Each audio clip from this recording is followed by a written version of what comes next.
What up, Mike? How are you, sir? Hey, David, doing great, man. Thanks for having me. Thank you for being on the show. Luch is on his way out of town. You're on your way out of town, so it's just me in studio. So, Mike, sometimes you and I have different perspectives, but we end up sometimes in the same spot. So, hear me out here. I feel really good about this A&M team. I feel really good about this matchup against LSU. And sometimes I feel like I shouldn't feel as good as I do.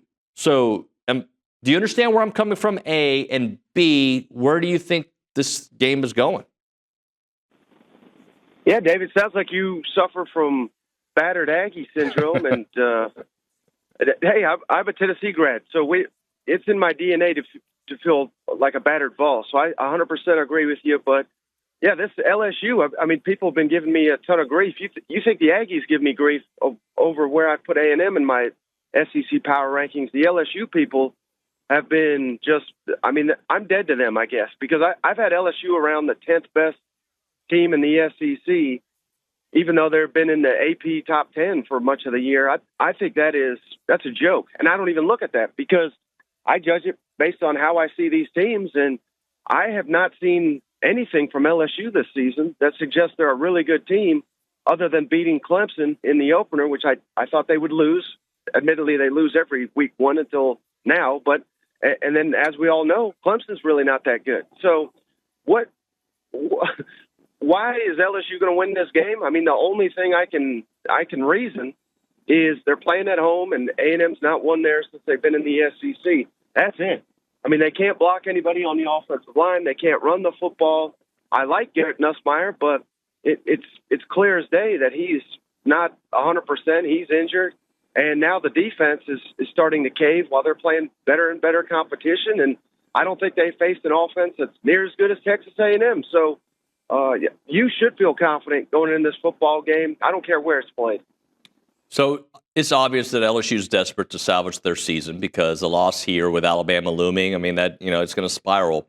But do you think Brian Kelly is desperate for his job? I had a comment on the YouTube page, like, is he at a point where actually this season, because I don't think so, unless they go, 7-5, 6-6, but like, is he at a point where his job is really in jeopardy yet, or is it more of a next season job in jeopardy?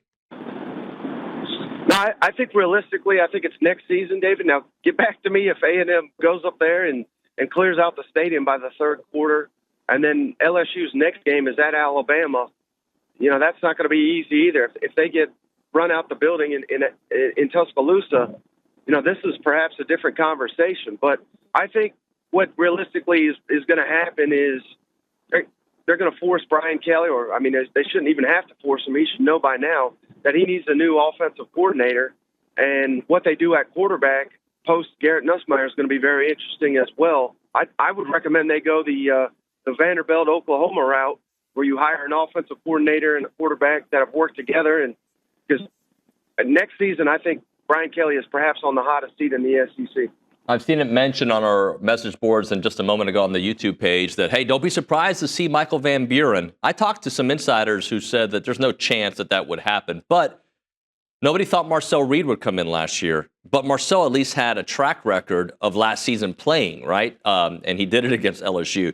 You see any chance of a kind of quarterback old switcheroo unless Nussmeier gets hurt? No, I really don't, because I think Nussmeier might be holding them back slightly when it comes to the deep ball, because that's such a huge part of LSU's offense. But I thought he looked a lot better last week against Vanderbilt, so I think he is feeling better. But just what he brings to you with his experience, with his knowledge, his grasp of that system, the leader of that team, it seems like a stretch to say they're going to pull the trigger and bench their team captain. I think they kind of go as far as Garrett Nussmeier can take them. If they're making that move, I think Brian Kelly could lose the locker room. What's gone wrong for LSU beyond, the inability to block and Nussmeier's health? Like, what else, if you were to say, all right, these are the biggest issues with LSU beyond that, what would you say? I mean, I'm sure you've watched it by now, but the LSU Vanderbilt game, I think it really kind of crystallizes where we're at in the conference right now, because Vanderbilt just physically dominated LSU. And going from Coach O, which there's a lot of jokes you could make about Coach O, but the one thing you couldn't say was he was not going to have his team physically ready to play each and every Saturday. And that's just been such a tradition there in LSU.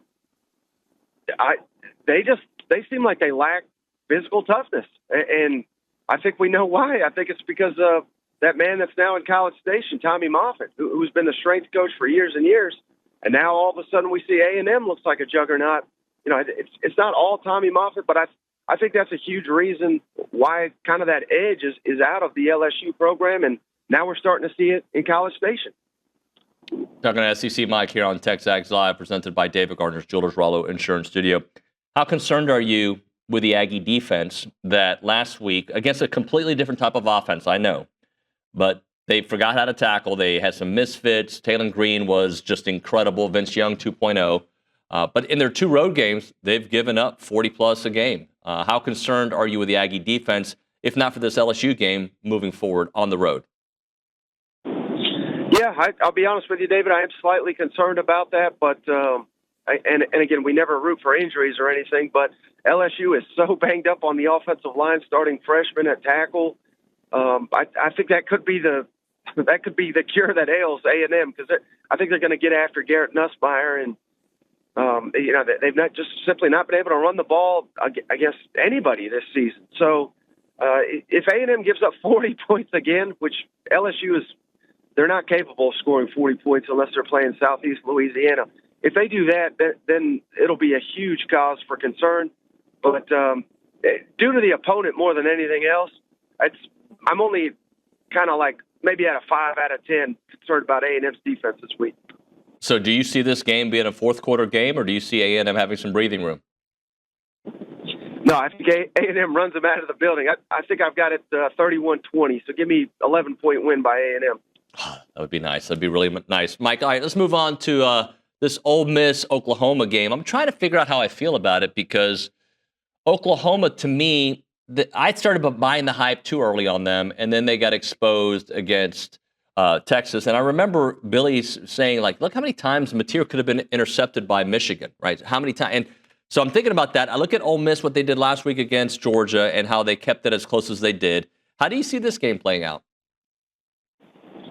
Yeah, this was probably the toughest one to predict all week for me, David, and that's saying something, because there's out of the 7 conference games, I think we could get 6 that are really, really good games. But I don't know about you, but I don't rely too much on the point spreads or anything like that. But it kind of stunned me when Oklahoma opened as the betting favorite, and not only are they remain the favorite, but the spread has continued to trend towards Oklahoma. And I'm trying to figure out what I'm missing here, because I think Ole Miss is the better team.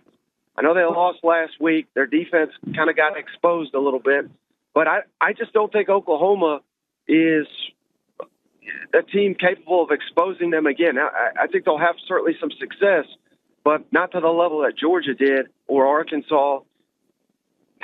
I'm leaning Ole Miss here. I'm not super confident in it. I just think they're the better team. Trinidad Chambliss has been a revelation. I know he came up a little short in the fourth quarter against Georgia, but I don't know that I've ever seen a game, David, where a team opened the game 5 of 5, scoring touchdowns on their first 5 possessions, and they still can't win the football game. That's what Ole Miss did last week at Georgia.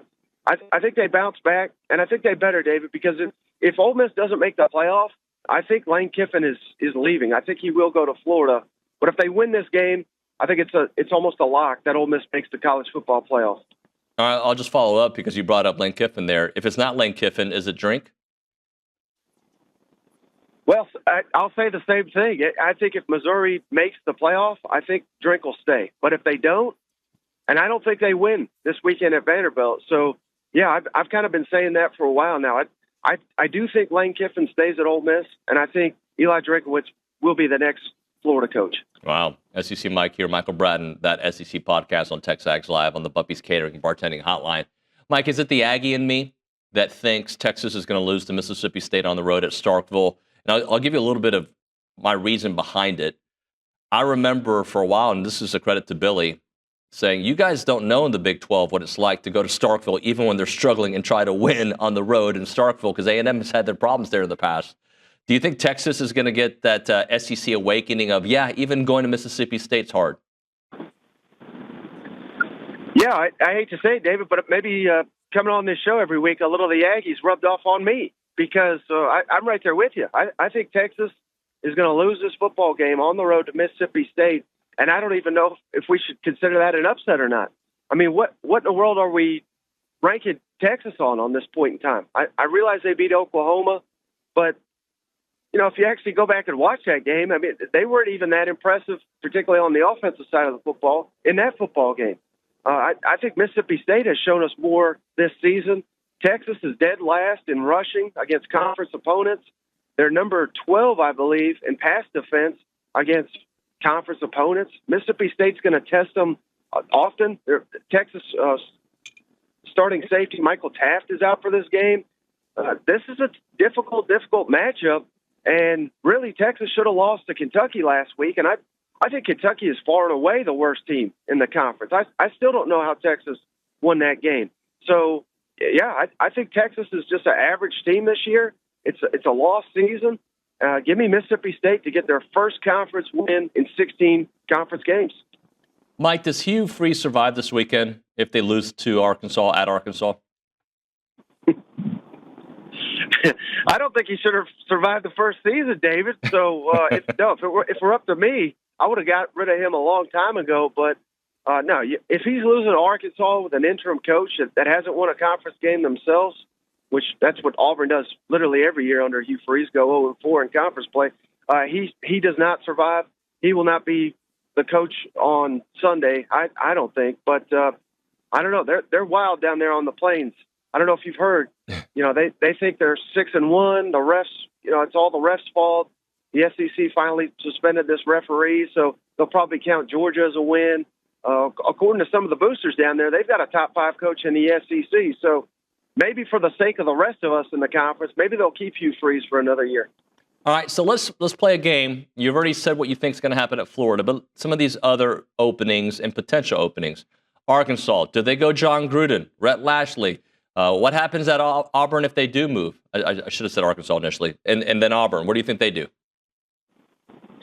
Yeah, Arkansas, that's a tough one to gauge because I think that could be a really good job, Dave. I mean, what they're doing at Missouri, what they're doing at Ole Miss, I know that's lofty goals, but I don't see a major difference between Arkansas and those programs aside from the alignment and the support. So we've got to figure out where those things are at, and if they can get that all aligned, I think Arkansas could be a really attractive job, and maybe they can get a Rhett Lashley. But, until we have proof of that, I don't know that they can get someone of that caliber. I mean, I root for John Gruden just for the storylines. I don't really think that'd be that good of a hire, to be honest with you. But I think a candidate to watch your eye on there is Alex Golish at South Florida. I think he's done a really good job.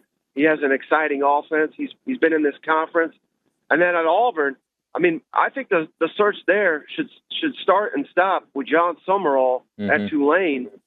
If Auburn had a quality coach, which they clearly do not have right now, I think Auburn, this might sound like a hot take, but if they can keep that roster together and probably replace the quarterback, if they could keep it together, if they hire John Summerall, I think Auburn could make the playoff next season. Summerall is a coach I could play for. I've seen him on several interviews. He is just, not that I could play anything, but if I tried to play something, he's the kind of coach I would want to play for beyond Mike Elko because there's something about that personality, the way they lead young men. Yeah, no doubt. I mean, and this guy's been doing it for a long time. He has SEC experience. He had a lot of success at Troy. He's now doing it at Tulane. I legitimately can't find anybody that's ever said a bad word about John Summerall. It's not going to be long. He'll be the next Kentucky coach. Arkansas should try to get him, but I think he'll hold out for Auburn. Talking to SEC, Mike, how many SEC teams you think actually make the playoffs this year? If we have, I haven't done the math, but is it possible to get 4 10-2 teams, 5 10-2 teams? I don't even know if mathematically that can happen, but just talking out loud, the way is as tight as it is right now, where even Texas is still in the mix, guys. It's like, even though I think they're going to lose a bunch, but like there's all these teams that are kind of close together. What do you think? What's the max amount of SEC teams this year? I would say the max is probably 5. I've seen some projections as high as 6, believe it or not. Now, I think that's pretty unrealistic. But the max, give me 5. With, for A&M, you kind of want Notre Dame to keep winning because that just helps your resume. But I think for the conference, we need Notre Dame to lose, take that spot. If they drop a third game, they're eliminated. The last week was a little rough on the conference in terms of trying to get more teams in because Miami lost, because Texas Tech lost. What we really want is those teams to just dominate their league, win their conference, and then hopefully those will be the only ones from the ACC and the Big 12. That opens up more opportunities for the Southeastern Conference. But I think realistically we'll probably get 4, but my fingers are crossed that we can get 5. Mike, if A&M wins, if not this week, against Missouri, do you think they're almost a lock for the playoffs? Oh, I kind of already think they're a lock. But, yeah, I think come Saturday, when they win, not if, but when they win at LSU, I'm considering them a lock. And, David, I've had them in since they beat Notre Dame. So maybe I'm a little, biased. But, yeah, I think undoubtedly A&M's going to the college football playoff. Mike, we appreciate your time, man. Safe travels, buddy.